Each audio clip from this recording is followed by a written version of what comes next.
Butere tugenda kera kavule mukono si birungi omwana Shifra wa myaka 10 mirambire yadde wagwe nkuba wagwana soli wabula tona alumaza gudde mwala nkube badde etonya nasala ogendo okuyiwa ebintu mu mwala tasobodde kubanga atarutonda tasimatuse ikatibirabe. Abatuuze ku kyalo Kavule ekisangwa mu kibuga Mukono baguddemu entiisa omwana wa mutuuze munaye bwafiiridde mwala.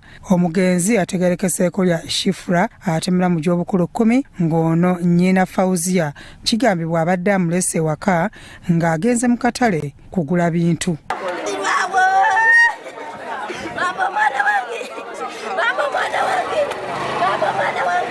Okusinziira ku batuuze bagamba nti omwana ono afudde agenze kuyiwayo kasasiro mu mwala wakati ng'enkuba etonnya nga wano wasiritukidde n'agwa mu mwala era bano obuzibu babutadde ku bakulembera ekibuga Mukono abatafaayo kugizimba na kugirongoosa. Abaana babadde basatu naye omuwala yafunye obuzibu kibadde yafudde abana ababiri bo bawonyeewo ababiri we bali kibadde abadde bagagenze kuba kasasiro mu mazzi kati nga wanagenda yibo mu kasasiro mu mazzi mwala kati amazzi ne gamusinza amaanyi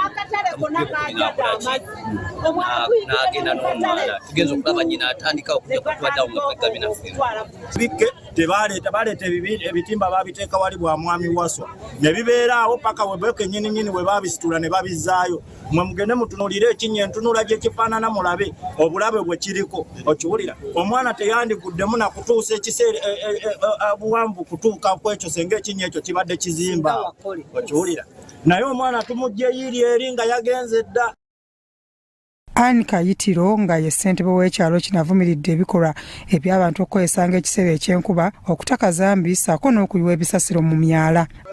Kino kituwa ekyokuyiga eri abazadde abasigadde ebiseera ng'enkuba etonnye muleme kutuma abaana kutwalayo kasasiro na bintu ebirala kubanga omwana amazzi ago abatasobola kulwanagana nago olaba gasobola kutwala muntu mukulu.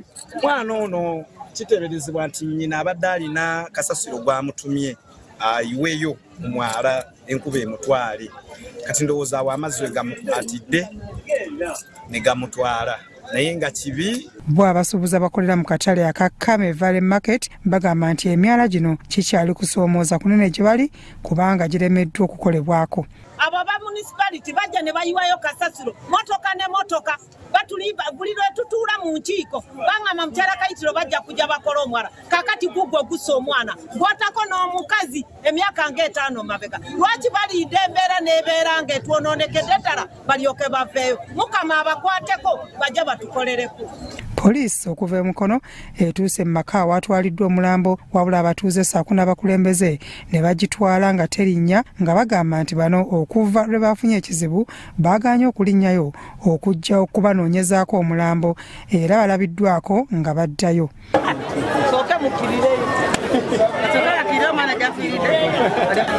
Enkuba eno egoyezza abantu mu bitundu ebirala okubadde Nabuti, Kikooza ssaako ne Kitega nga n'amazzi galabiddwako nga gayanjadde buli wamu. Bya Eric Yiga, Crossroads TV Omunyi.